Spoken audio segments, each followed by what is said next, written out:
में भी योगदान देगा। यह भारत के अलावा अन्य देशों में हिंदी भाषा को एक विरासत भाषा और एक विदेशी भाषा के रूप में पढ़ाने के लिए आगे बढ़ने के लिए एक रोड मैप बनाने का प्रयास करेगा।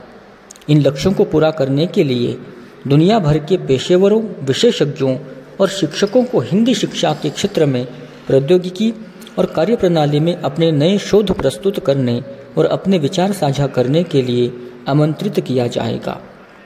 इस वर्ष 2023 के आयोजन में अमेरिका, भारत, यूरोप तथा भारतीय मूल के लोगों के निवास वाले देशों जैसे मॉरिशस, फिजी, गयाना और कैरिबियन देशों डायस्पोरा के प्रतिनिधि अपने अपने देशों में हिंदी शिक्षण की आधुनिक शैली और नई टेक्नोलॉजी के प्रयोग और शोध संबंधी प्रस्तुतियों के माध्यम से हिंदी शिक्षण के विश्वव्यापी विस्तार का मार्ग प्रशस्त करेंगे।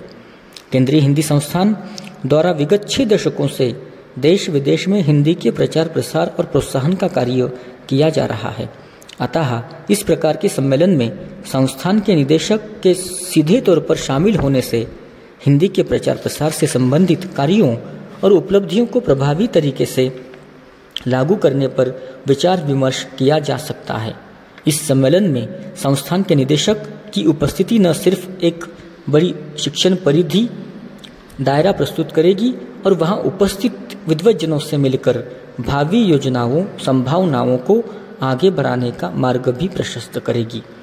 यह भी उल्लेखनीय है कि अमेरिका में पिछले कुछ समय से हिंदी और भारतीय भाषाओं के शिक्षण प्रशिक्षण को लेकर सरकारी और स्वैच्छिक स्तर पर गंभीर प्रयास हुए हैं। शिक्षण संस्थाओं में भारतीय भाषाओं के पठन पाठन की स्थितियां अनुकूल बनी हैं। हिंदी संगम फाउंडेशन और इसकी सहयोगी संस्था युवा हिंदी संस्थान अमेरिका में हिंदी के गुणवत्तापूर्ण शिक्षण के लिए प्रतिष्ठित और जानी पहचानी संस्था है।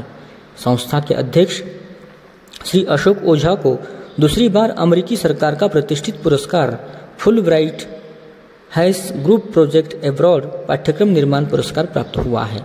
वे केंद्रीय हिंदी संस्थान के साथ जुड़कर संस्थान मुख्यालय आगरा में और भारत के विभिन्न स्थानों पर स्थित संस्थानों के केंद्रों पर अमेरिकी शिक्षकों और शिक्षार्थियों के शैक्षणिक दौरे आयोजित करने की योजना को आगे बढ़ाने के इच्छुक हैं। यह कार्यक्रम संस्थान के लिए महत्वपूर्ण अकादमिक उपलब्धि होगी। इस प्रस्ताव पर विचार विमर्श करके इसे आगे बढ़ाने में भी